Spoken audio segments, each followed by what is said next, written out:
Hello everyone. Children, we have studied about spermatogenesis, means the formation of sperms in the testes. These are the male gametes. Now today we are going to study in detail the structure of a sperm. Now these sperms are microscopic in nature and their shape is like a tadpole. And about 200 to 300 million sperms are ejaculated in one coitus. That's why the structure has to be very small. A plasma membrane covers the entire sperm. Now let us study in detail about the different parts of a sperm.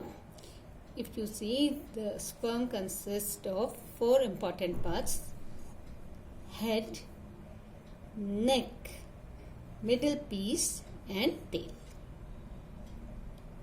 Now the head of the sperm consists of a very large nucleus, and the nucleus contains mostly the genetic material, and the number of chromosomes is half, and it contains a cap-like structure which is known as acrosome. This acrosome contains a number of enzymes that help in fertilizing the ovum.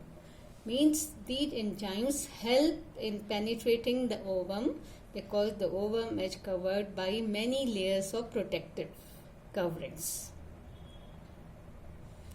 Like Zona pellucida, there are more coverings. So these enzymes which are present in the acrosomes, which are known as sperm lysins, they help in penetrating the ovum and help in fertilization. And this acrosome is formed of Golgi bodies. Again, it's an important question.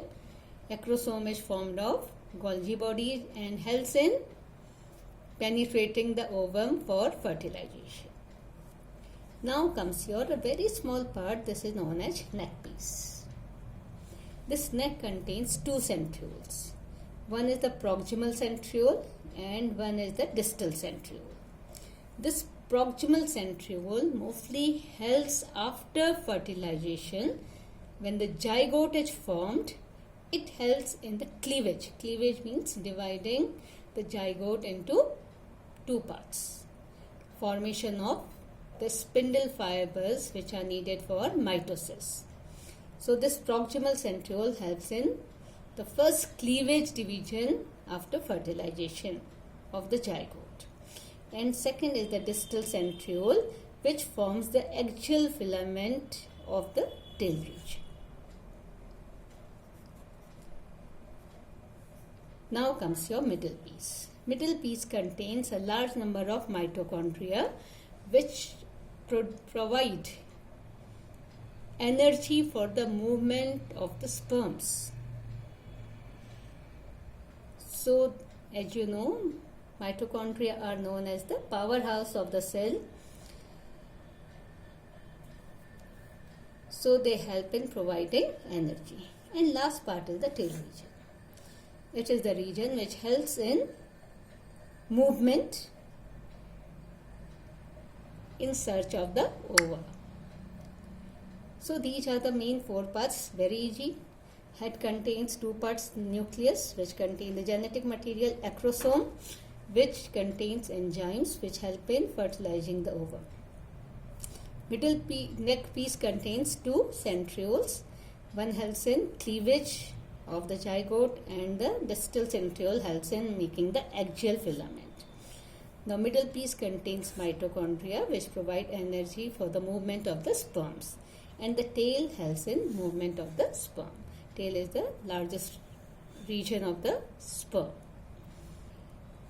Now if the sperm fails to contact an ovum within 24 to 40 hours, it exhausts its energy and it will die.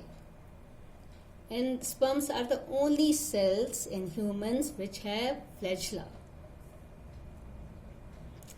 So these are the main points of the sperm, and the important question which come is, first is the structure of the sperm, one of the very important questions. Second, mainly question is asked about the